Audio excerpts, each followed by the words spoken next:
Degree admissions కూడా జరుగుతున్నాయి కదండి దోస్త్ ద్వారా. మనకి గతంలో వేరేలా జరిగేవి, ఇప్పుడు మాత్రం దోస్త్ ద్వారానే, అంటే దోస్త్ పోర్టల్లోనే మనకి మొత్తం కౌన్సిలింగ్ అంతా జరుగుతుంది డిగ్రీ పిల్లలకి.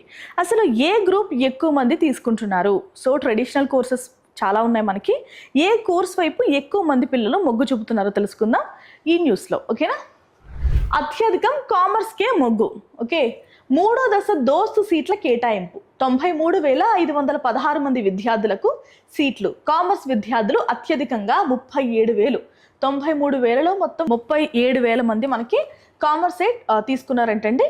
సో ఇన్ డెప్త్గా మాట్లాడుకుందాం. దోస్త్ మూడో విడత డిగ్రీ సీట్లను కేటాయించారు.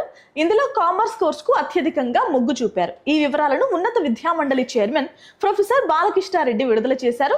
93,516 మందికి ఈ దశలో సీట్లు దక్కాయి.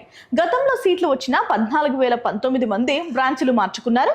మొదటి ఆప్షన్ ఇచ్చిన బ్రాంచీల్లోనే 65,466 మందికి సీట్లు కేటాయించారు. ఇక రెండో ప్రాధాన్యత కింద 28,050 మందికి సీట్లు వచ్చాయి. తక్కువ ఆప్షన్లు ఇవ్వడం వల్ల 13,768 మందికి సీట్లు కేటాయించలేదు. చూసారా, తక్కువ ఆప్షన్స్ ఇవ్వడం వల్ల ఎంతమంది నష్టపోయారో? సుమారుగా 14,000 మంది అయితే నష్టపోయారండి.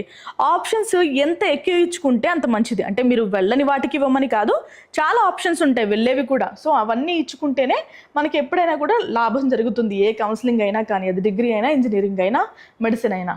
ఎక్కువ మంది కామర్స్ కోర్సులకే వెబ్ ఆప్షన్లు ఇచ్చారు. 37,510 మంది ఈ కోర్సుల్లో సీట్లు పొందారు. ఫిజికల్ సైన్సెస్లో 21,942 మంది, లైఫ్ సైన్సెస్లో 16,751 మంది, ఇతర గ్రూపుల్లో 68 మంది సీట్లు పొందారు. ఈ నెల 26 నుంచి జూలై 2 వరకు సీట్లు పొందిన విద్యార్థులు కాలేజీల్లో సెల్ఫ్ రిపోర్టింగ్ చేయాలని మండలి సూచించింది. సో చాలా ఇంపార్టెంట్ అండి. ఒకసారి డేట్స్ మళ్ళీ చూడండి.